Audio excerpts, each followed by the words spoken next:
Good morning students. आज मैं आपको क्लास 4th की वर्कशीट नंबर 7 करवा रही हूँ।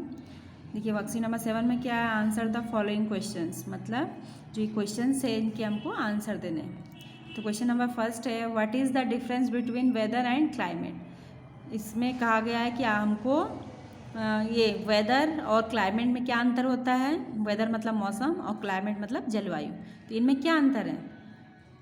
आंसर है, weather refer to the condition of the atmosphere at a particular place at a given time.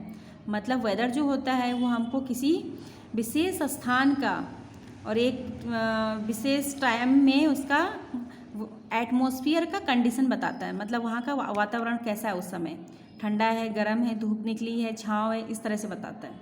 ठीक है। और climate refers to the weather condition that generally prevail in a large area over a long period of time. मतलब अब ये climate क्या बताता है, climate हमको उस जगह का वेदर बताता है, मौसम बताता है। और ये ऐसा होता है कि ये बहुत बड़े एरिया में होता है और लंबे समय तक रहता है एक ही जैसा। वेदर चेंज होता रहता है, सुबह शाम भी अलग हो सकता है, लेकिन क्लाइमेट चेंज नहीं होता, ये सालों तक एक जैसा रहता है। ठीक है, ये अंतर है। जैसे माउंटेन में हम देखेंगे कि वहाँ हमेशा कैसा रहता है, ठंड रहती है, तो वहाँ का क्लाइमेट कैसा है, कोल्ड है। लेकिन ये वेदर में नहीं आएगा। वेदर हो जाएगा जो सुबह शाम का हमको पता चलता है। जैसे आज धूप निकली है तो आज ठंडा है, आज धूप निकली है तो गर्म है, कभी जैसे बारिश होती है तो ठंडा हो जाता है, तो ये वेदर में आता है। लेकिन जो क्लाइमेट होता है वो एक लंबे समय तक रहता है, उसको क्लाइमेट बोलते हैं। ठीक है। जैसे राजस्थान का क्लाइमेट कैसा होता है, हॉट होता है, क्योंकि वहाँ हमेशा गर्म होता है। वो वेदर में नहीं आएगा, वो किस में आएगा, क्लाइमेट में आएगा। क्वेश्चन नंबर सेकंड है, what do you understand by the term लू। अब लू का क्या मतलब होता है, इसके बताना है हमको। आंसर है, a hot dry wind called लू। जो गर्म हवा होती है उसको लू बोलते हैं। Blows in the northern plains, और ये कहाँ चलती है, नॉर्दर्न प्लेन्स में। नॉर्दर्न प्लेन्स कहाँ होता है, ऊपर की साइड होता है। ड्यूरिंग द हॉट समर, और कब चलती है, गर्मियों में। ठीक है। तो लू क्या होती है, गर्म हवा होती है जो कहाँ चलती है, नॉर्दर्न प्लेन्स में चलती है, और ये समर में, गर्मियों में चलती है, इसको लू बोलते हैं। What is the unique feature of coniferous forest. Coniferous forest का क्या मतलब है, क्या फीचर्स होते हैं, क्या प्रकार होता है उसका, किस तरह का होता है। तो आंसर है, these forest are covered with cone shaped trees that are tall and have a thick bark, their leaves are narrow and pointed. मतलब तो ये फॉरेस्ट होता है, ये किससे, कोन शेप के पेड़ होते हैं, ये ऐसे कोन शेप के ऐसे पेड़ होते हैं। ठीक है, देखे होंगे आपने। डेट आर टॉल, ये बहुत लंबे होते हैं, and have a thick bark, और इसकी जो छाल होती है वो बहुत मोटी होती है, बार्क में छाल। देयर लीव, जो इनकी पत्तियां होती हैं, आर नैरो, पतली होती है, एंड पॉइंटेड, और पॉइंटेड होती है, मतलब एकदम पॉइंट और नीडल की तरह होती है, सुई की तरह होती है इनकी पत्तियां। ठीक है, ये इसकी स्पेशल फीचर है।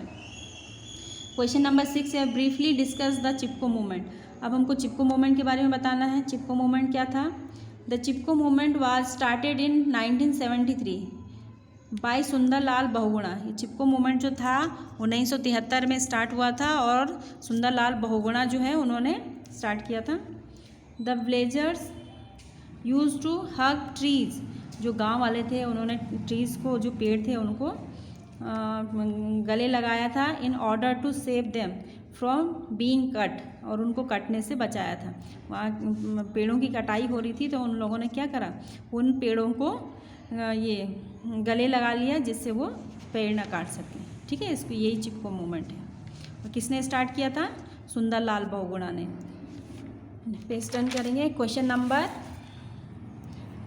5 देखो, how is laterite soil formed, how is it used. मतलब जो लेटराइट सॉइल होती है वो कैसे बनती है, और वो किस काम आती है, कैसे यूज होता है उसका। तो laterite soil is made up of gravel and stone. ये किससे बनती है, ग्रेवल और स्टोन से बनती है, पत्थरों से बनती है। ठीक है।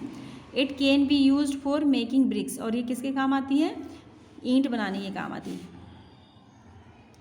क्वेश्चन नंबर 6 है, देखिए, how can soil erosion be prevented. मतलब हम सॉइल इरोजन को कैसे रोक सकते हैं, कैसे बचा सकते हैं। तो कैसे रोक, हाँ, सॉइल इरोजन को कैसे रोक सकते हैं? To prevent soil erosion we must cover it with plants.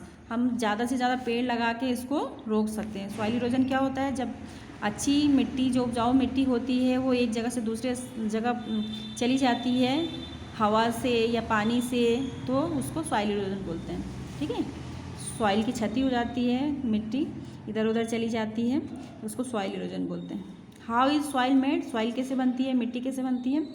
When rocks break due to the action of the sun, air and weather, soil is form. मतलब जब कोई रॉक्स, पत्थर, चट्टानें टूटती हैं, और किस कारण टूटती है? या तो बहुत धूप से, या फिर हवा से, या वेदर के किसी भी कारण से टूटती है, तब सॉइल बनती है। ठीक है, तो छोटे छोटे टुकड़ों में वो हो जाती है, उससे क्या बनती है? मिट्टी बनती है रॉक से।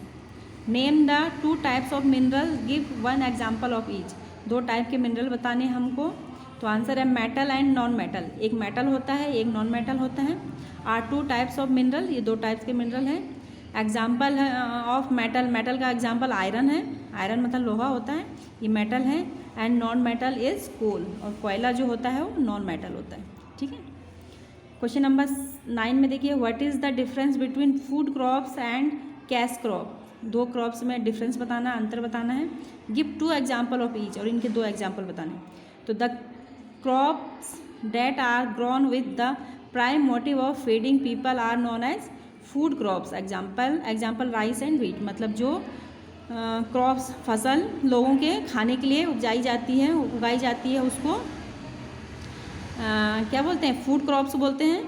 और इसका एग्जाम्पल है राइस और व्हीट, मतलब चावल और गेहूँ। The crops that are sold in the market are known as cash crop, और जो फसल मार्केट में बेचने के लिए उगाई जाती है, उसको कैश क्रॉप्स बोलते हैं। ठीक है, the prime motive of growing these crops is to earn money, और इसका मकसद होता है पैसे कमाना। ठीक है, एग्जाम्पल इसमें है जूट और कॉटन, ये क्या है? कैश क्रॉप्स है। इसको उगा के क्या करते हैं किसान? बेच देते हैं मार्केट में, जिससे उनको पैसे मिलते हैं। 10, क्वेश्चन नंबर 10 है, which crops are called the plantation crops. इनमें हमको बताना है कि प्लांटेशन क्रॉप्स कौन कौन सी होती हैं। तो आंसर है tea, coffee and rubber. Tea मतलब चाय, कॉफ़ी, और rubber are called the plantation crops. इसको प्लांटेशन क्रॉप्स बोलते हैं। ये बहुत बड़े बड़े एरिया में उगाई जाती है, लगाई जाती है ना। तो ये हमारा वर्कशीट नंबर 7 कंप्लीट हो गया है। इसको आप लर्न कर लीजिएगा, और आपके एग्ज़ाम स्टार्ट होने वाले हैं।